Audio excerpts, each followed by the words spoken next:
Good morning, John. How are you doing? Good morning, John. How are you, sir? Hey, I cannot believe it's almost the end of September. I can't believe fall is officially started. I mean, oh my gosh, time has just flown by this year, right? It has, John. In fact, this morning I went for a little hike. It looks like you are raring to go. Yeah, well, in inspiration of the great weather and our guest today, I figured I'd go on a little hike. I made my coffee on my little stove, and as I walked down the stairs during my hike, I got a splinter, so I was able to have my medical kit, and I'm all set. It looks like you are ready to go out to the woods. We are. So why am I talking about the woods and hiking and camping and all this other good stuff, John? Who do we have as a guest today? So we are super excited about our featured guest today. And she has a following and has for many, many, many years, an executive leader in many, many retail organizations. She is currently the EVP of both technology and operations, which is a really unique combination at REI Co-op. She was the CIO at Coach. She was the CIO at Staples. We are super excited to welcome Chris Putur. Chris, good morning. Good morning. Good early morning to you. You're based in the Seattle area, right? It's really early for you. I am, and it's a misty morning. I'm a little jealous of John's hike. I usually would be jogging at this time, but instead, I have the pleasure of being with the two of you. Enjoy. Thank you, Chris. We appreciate you taking time. And speaking of jogging, it's amazing. Hiking, biking, and running were three of the biggest things from a growth perspective during COVID. So I'm sure, Chris, you and your team at REI benefited from that in the sense of if you had to look at a silver lining of COVID, right? Yeah, given our mission to get everyone outside and enjoy the power of the outdoors, certainly last year was a year that more and more people went. So we've been excited for that. We think about, and people have changed their mindset around what the outdoors mean. It might be a big hike. Yeah. It might be an iconic national park, but it could be the path in your neighborhood. Because you see more and more of that nowadays. That's awesome. That's awesome. No, it is. I mean, so clearly your company is a household name. Everybody knows REI and everybody loves REI. And I'm guilty of, I'm one of those people who loves to go in, even if I don't need to go buy something, I just love to wander through your store. And I always end up, walking through and buying stuff and ending up at the checkout line. But literally over the last 18 months, I know you and I spoke a couple months ago as well, Chris, but so much has happened. Given COVID. I wish I could say now that it's all over with, but it's certainly not over with, and hopefully it will be soon. But I mean, how are you guys doing? How are you doing? And I mean, it's been tremendous change for you guys over the last 18 months, right? Yeah, I'd say we're probably similar to many, right? We really focused on resiliency, the organization, one change after another, being agile. How do we adopt everything from last year when we had to stand up curbside in a hurry to this year as we managed through supply chain volatility. And then really just looking at innovation and opportunity. So what can we do? So what do our members need right now? What are they leaning into? We already see like snowshoes coming for the coming season. So what can we get for them? And how do we help them get outdoors? How do we help them get that time to recharge? Wow, Chris, how did you, when you think about curbside pickup, because I actually did some online shopping with my wife to get her some cycling pants, and the selection's obviously easy to navigate your website. I'm sure you're involved obviously heavily in that. But then I was able to kind of utilize my co-op check, which by the way, REI is a co-op, which thank you. We love that. And then I was able to decide to pick up curbside pickup. So how quickly were you able to make that conversion as we kind of ramped into, unfortunately, COVID in March of 2019? Or 2020, how did you ramp up into that? Yeah, I'm going to admit that some of that's a blur, so I don't remember the exact date. But what I can tell you is, when we made the call to close our stores, remember way back then, the teams quickly pivoted to our reopening plan, and we stood up some agile teams that went right after that. So there would have been an MVP, I'm going to say within months, but I'll admit it's all a blur. Yeah. And then we tested and learned into that and continued to improve it, both from the customer experience, things like when you first started, how did we know you were there, to later on, hey, now there's an actual space with a number, we know where you are, continue to enhance it as we went.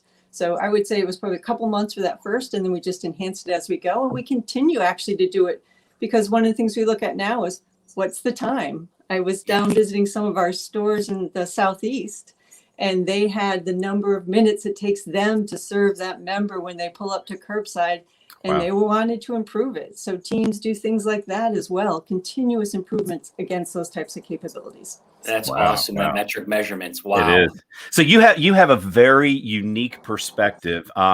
It's very rare actually that the CIO is also the COO, right? And just wanted to get your perspective on that. I mean, that's got to be a great combination from a technology enablement perspective.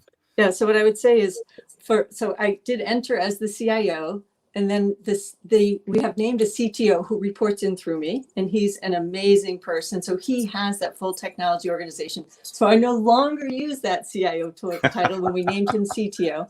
And then for the operations, first pulled in supply chain, and there's a lot of synergy and a lot of technology. Think about the automation that goes into some of those distribution centers now, and then pulling in inventory management. Right. And inventory planning is a piece that I have now as well. That team, certainly a team of experts, but think about that synergy across. If you look at that value chain from when we need to plan the item, get it through and get it into the member's hand, and the technology that enables that and the processes. And then the piece that another piece I've had the opportunity to enjoy is what we call our future of work initiative. So I'm the executive sponsor for that. And we've really looked at, and you know this, with everything that changed last year, we took the chance to re-examine so many things. And one of those was the way we work in our headquarters. And I think you know the story. We sold our corporate headquarters before ever moving into it, and Wow. have moved to a hybrid model. Wow. Yeah, And how's that working with the satellites? Yeah, the satellite offices. And you've opened up 3 of them, right, in the last couple of months? Yeah, we've opened up 3. So our headquarters are here in the Puget Sound, so outside of the Seattle area. We have one that's right inside of Seattle that can accommodate, it's in Capitol Hill. It accommodates those who live in that area. So those that can walk there, bike there, take a bus, and when there's more mass transit or people more comfortable with that. But it's really intended for that audience. We have one east of the city, intended for those who kind of live outside of the city. It's our biggest satellite. So it has more amenities, more conference rooms, a broadcast room, which I'm not using. Clearly, I'm sitting in a bedroom, but a broadcast room, cafe, coffee bar, more there. And then one in the south that's actually part of our distribution center, but we've carved out a space and made it like our other headquarters touchdown spots. For us, we really wanted to think about it as if you were going camping, John, and you had to pick, you might pick something going into the backcountry. You may go to a state park, a national park. They have different amenities because you have different needs at different times. Mm-hmm. That's awesome. And how have your employees adapted to this satellite work? Like, are they utilizing it, or, what are they in their bedrooms? Yeah, it's a great question. And I'd say we're all learning into it. We do see usage, and it changes. We had a record day in one of our satellites yesterday, over 60 people. And that might not seem like a huge number, but remember, there's no requirement for them to go in. There certainly is a small support staff, but for the majority, they can work from their home base, is what we call it, whether it's their house, a bedroom in the house, or their van, or, they can work wherever their home base is and go in as they need or as their team might need. So we see people going in because they want to make those connections, right? They want a chance to see each other. They enjoy getting to a desk, a big stand-up desk, a big environment. They enjoy having somebody they can cooks the breakfast. They can buy a breakfast instead of making it. So there's different things that bring people in.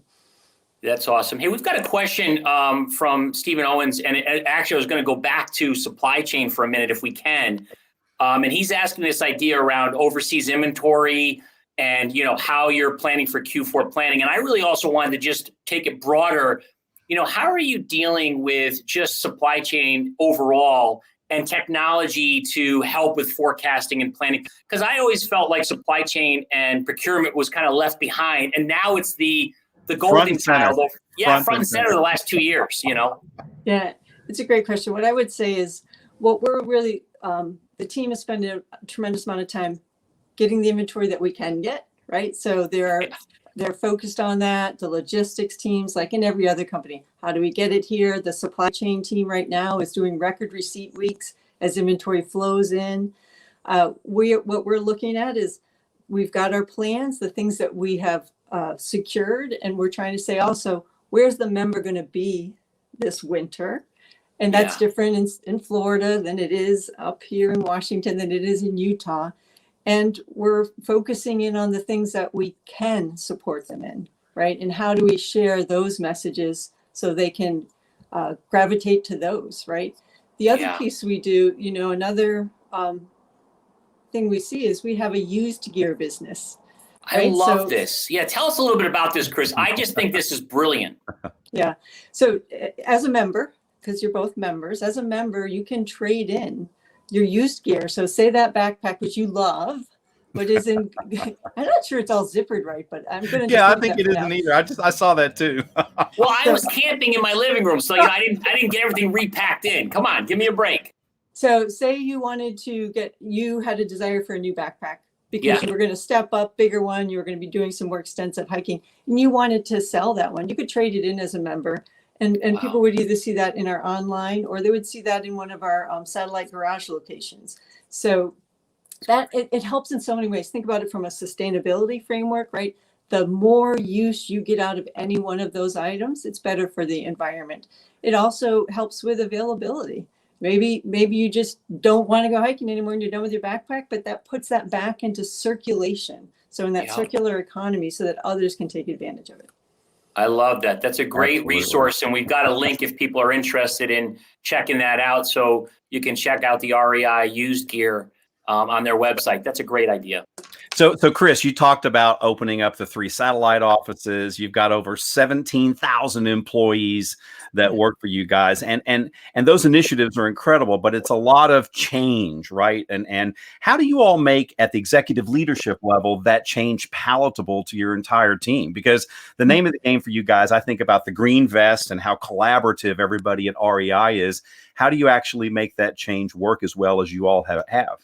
Yeah, I'd say one of the things we leaned into more than anything, it's transparency and communication, right? So with everything that has changed over the last 18 months, or however you want to look at this time frame, a lot of communication, getting up in front of the organizations, our CEO in front of the organization and other leaders, doing broadcasts to everyone, right? The difference now that we're in this more virtual world, you can do a broadcast and more people join in. That's different. We wouldn't have really done those in that video manner before, the way that we do now, or with the frequency. Same thing with the leadership teams, or when we have our leadership forums, how do you share information with them? It's really that communication, always driving for clarity around priorities. I'm sure we're not the only entity that has more things that we'd like to do than we can do at any moment in time.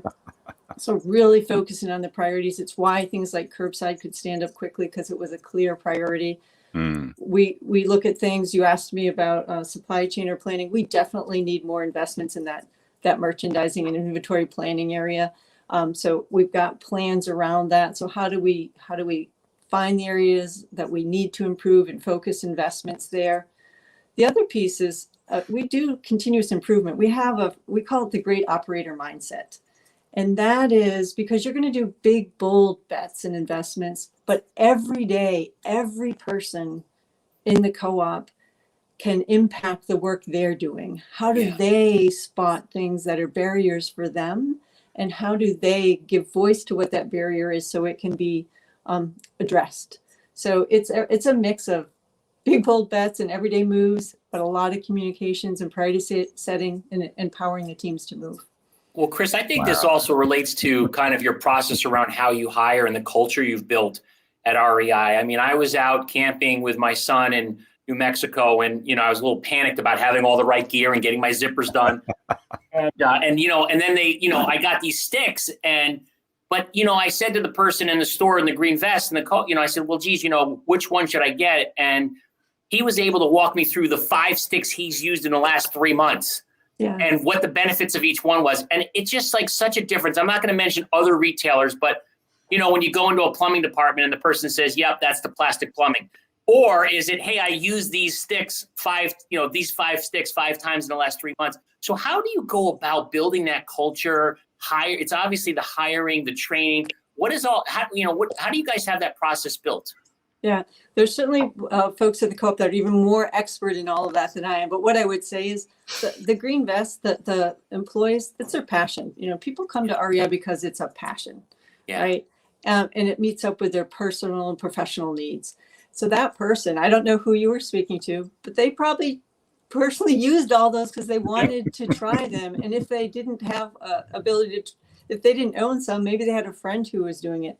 The other thing that you see, and certainly training, whether it's internally developed training, somebody who might be expert on a certain running shoe may do a video that others can watch. So they have that internal training, and certainly with vendors and partners. The other thing I'll say, because John, I've heard you talk about kind of consistency. Expertise really matters to us.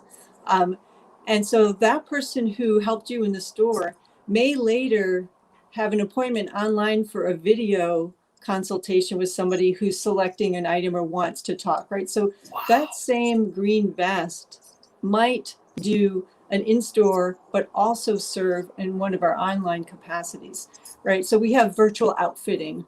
If you're going on a big trip, you might go into a store and do a physical outfitting. And I had the opportunity to climb Rainier, for instance. I went in and got fitted for my backpack because that's something that thing had to be right. I got fitted for my boots.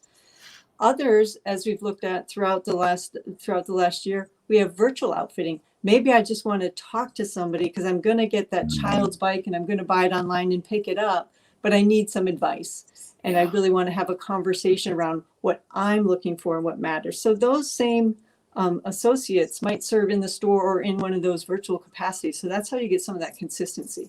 Not everybody does that mix back and forth, but those are the types of things we're looking for.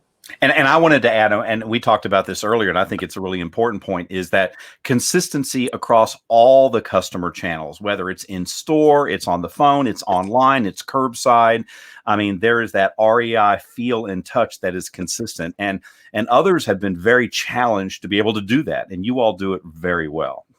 Hey, Kobe's asking us a question here too, and I thought it was interesting is, when you think about, the in-store experience, because I love the in-store experience, and now we've got the curbside pickup, which was a great experience for me. But how are you creating experience for members that maybe aren't going to be comfortable going in store? And you mentioned video. So tell us a little bit about kind of helping us stay connected with REI from that, quote unquote, hands-on experience.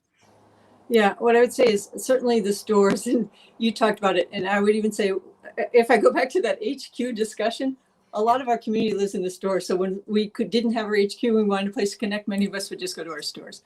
But when you're, sorry, you got to reground in my question. I got a little offsides there. The people go into the stores, they go online, but remember, we also have things like a lot of content that people connect with. So they might go onto YouTube and search for how to ride a bike, right? Because it's new, or they're trying to teach a child. So they're engaging with the content. They can find things that meet them where they are in their journey. They engage with co-op. Well, it used to be called Co-op Journal. Now it's the Uncommon Path. We have other content articles that they might engage with. They've got the green vest. They could in the store. We have experiences in classes, right? Sometimes people say you're new to snowshoeing. You go take that class, and because you want to see what is that gear? Hey, do I like this? How do I do it safely?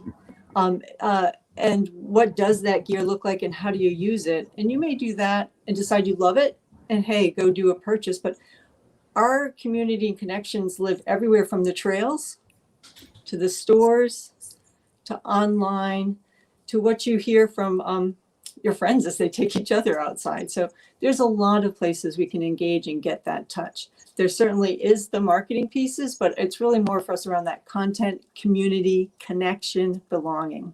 The expertise, right? You're the expertise in the outdoor experience. I was kind of blown away. I thought the number would have been higher. Only 160 million Americans go out at least one outdoor activity a year, and that's up 7.1 million. But Chris and John, don't you think that seems low? Like when you think I about thought the it whole seems low population, too. like one time. I mean, all of us here probably go out 3 times in a week. So I just struggled with that number. What are your thoughts around like outdoor activity and Yeah. getting people out? Well, so I'm not sure which number you're quoting, but one of the things I think about is someone might, that study might define outdoors as park, national, destination, versus if we really think about getting people outside, what matters right now is getting outside, walking in the neighborhood, riding a bike in the neighborhood, going down to a local park. So it may be something might be in that definition. The other piece too, if you think about a lot of urban areas and New York City, I lived in New York City where I loved going to Central Park or running by the river or the High Line. So those, that outside time has benefit as well. So that study may be limiting its parameters, whereas we're really trying to say get folks outside so that they can enjoy the benefits. Walking around the block is outside. Exactly. Right? For some people, that may be a big thing too, right? I mean, Right. depending on, their age or something like that. So absolutely. John, you've got 4 dogs, so you're constantly walking outside. Yeah, we're out like 4 or 5 times a day at least, right? All right, you are. Hey, we've got a LinkedIn user asking us a question around, with transforming technology because of COVID. When you think about the digital experience, has it played or did you stay to your roadmap? I mean, did your roadmap change 18 months ago, or have you kind of stayed true? Your CTO and have you guys stayed true? I'm not sure which angle they're coming at, because there's the member facing, right? Which would be, we're going to continue to always look at friction there. And so those teams are constantly doing the research with the business and the digital teams. And so that roadmap is going to evolve and do quarterly planning cycles based on what we're seeing from members and needs and usage. So that behavior is true. The other areas, I think, from a roadmap perspective, what we're seeing is just given the growth and the demand, we are increasing our investments, right? So the roadmaps there, we've refreshed and we're looking further out, and we've updated our strategic plans and doing investment there. Workplace, like all the workplace stuff, if you think about it, right? So yeah. And in the workplace space, well, we were fortunate, we had an environment because we were going to be moving campuses. We were in the middle of switching people to a different technology. And so when they went home, we had that. And we would have done a ton of change management if we had been doing it under normal circumstances. But hey, everybody figured it out by just going home and having to open. Things that we have modified, and if I go back to that workspace, I'm sitting at home, and so I have my 2-screen setup here. And if I go into the office and plug in, I'm going to have a two-screen setup there as well. So we've changed some of what we never would have sent that home before all of this, right? So we've changed our thoughts there. We've changed the way we think about in the office. It's not, I don't have an assigned seat. No one has an assigned seat. Yeah. No assigned seating, no private offices. So when I go in, I sign up for an area. I'm going to sit in this area today in this satellite. In that area, I'll have a bunch of desks and a bunch of technology, and I take my laptop, plug it in, and I'm good to go. The camera's there, the screens are there, keyboard, etc. So those are change in the employee and collaboration and what they've needed. That has been a pivot. We just wouldn't have done that. We would have considered it almost a double investment before, but now it's just the reality of what we need to do. So those types of changes are certainly there, and we think just as we spend a lot of time and our focus is on that member journey, we're looking at employee friction in this model. So what is it that are friction? So whether it's in that curbside, the way the employee is able to serve and what needs to be removed from what are barriers to them serving. For our HQ employees and others, what barriers sit in the way as we go into this hybrid model? So Chris, we know that you inspire people with your extremely high levels of energy and passion and enthusiasm, right? And this isn't a trick question, but several of our viewers are asking, who inspires you? Who inspires you? That there's I'm stumbling because I can't think of any one, because I'm one of those people who just watch and get inspired by many. So, and I'll give you an example. You know how sometimes people will go into a meeting and they're like, oh, what did I get out of that? I use that time to study every person in the room. I think about this historically. What are they really good at? Right? Because I'm always like, what are they better at than anybody else in this room? So that how do I learn from that? And so for me, I'm inspired by so many people. I really, and boy, that might feel way too wishy-washy for you, but No, that's a great that's my answer. reality. I think that's All a right. Well, great you answer. think about it, Chris, and if you come up with a real inspirational person, we'll post that later on in the chat, because I think that's a great question that our viewers were asking. That's awesome. Yeah. Hey, going a little bit too, we got another question from the audience. I just love the interaction today, and obviously it shows, Chris, how popular you are. But Pratibha is asking about AI and the use of AI inside of order management, et cetera. So, and a lot's changing. I mean, that evolves on a quarterly basis. Forget about 2 years. So tell us how you're either one is keeping up with that, or working with service providers, or are you even utilizing, AI? Yeah, I would start with, it's an area we're investing more in, but one of the things that really helped us last year and continues as you look at how member demand has changed and as you look at inventory supply. And so we have some tooling, I'll just call it broadly, we have tooling in that order management space that enables us to shift workload around. So for instance, when we had high demand last year, that huge jump we saw for ship to home, and we couldn't do all of that through our distribution centers during those peaks. That tooling allows us to shift some to the stores, shift some to the distribution centers. That tooling allows us to know where we have the best inventory position, so that we can do that balance of, I want to fill from where there's inventory, but I'm also extremely cognizant of the time it's going to take to get to the customer. So that tooling was in place for us, and that really was critical to our agility, and will continue to be, because we can dial up the stores. We were lucky we already had in our ability to fulfill from stores, but that ability to dial it up and dial it down based on what that store is experiencing is really important to us as well. So that is a place where we've got some of those investments, and they've been very helpful, and we're looking at other areas that we can apply it. That's awesome. That's awesome. So your industry has clearly been front and center during the last 18 months because of COVID. But we have listeners from all different industries: banking, financial services, healthcare, you name it, right? Retail as well. And several of our listeners are asking if there was one key takeaway that you could leave them with today. What may that be? Yeah, one of the things we go in with is a learning mindset, because the world, we're just seeing things we didn't anticipate, right? So that agility is so important, but not just the agility, the learning. So you see us probably talk about test and learning more than ever. So for organizations that are doing that, great, they're probably benefiting it from it. If it's not front and center in the conversations, maybe it's something someone could pull in. If we go back to that future of work model, it's new to all of us. That's a great example of, we went in and said, we're going to do a MVP just like we would in our software. We don't know. The one thing we know is conditions are going to change. Yes. So let's go in, let's go get started. We use the best information we had from employee engagement and surveys and research, but hey, we're all writing that playbook together right now.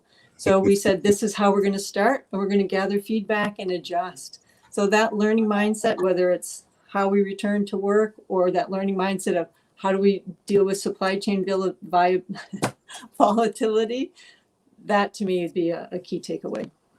Chris, thank you so much. It's been wonderful having you on the show.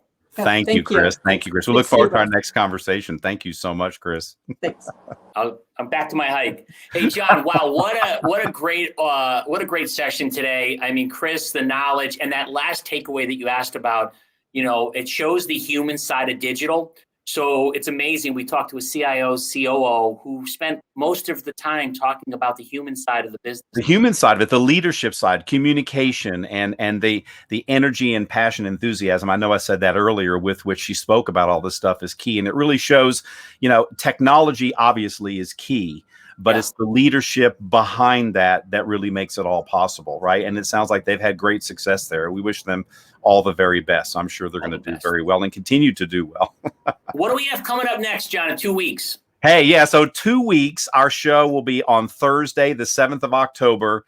It'll be our 13th episode, and it's going to be disruption in healthcare. So basically, how target operating models have been quickly evolving in unprecedented ways in healthcare. We have 2 featured guests. So we'll have Bob Cron and Ron Ensler from ISG. Very excited to have that topic. It'll be certainly a hot topic for us to chat about in 2 weeks. Awesome, John. Until then, be good, stay outdoors, enjoy the outdoors. Take care. You too. Thanks, everybody. Thanks to our listeners. Bye-bye.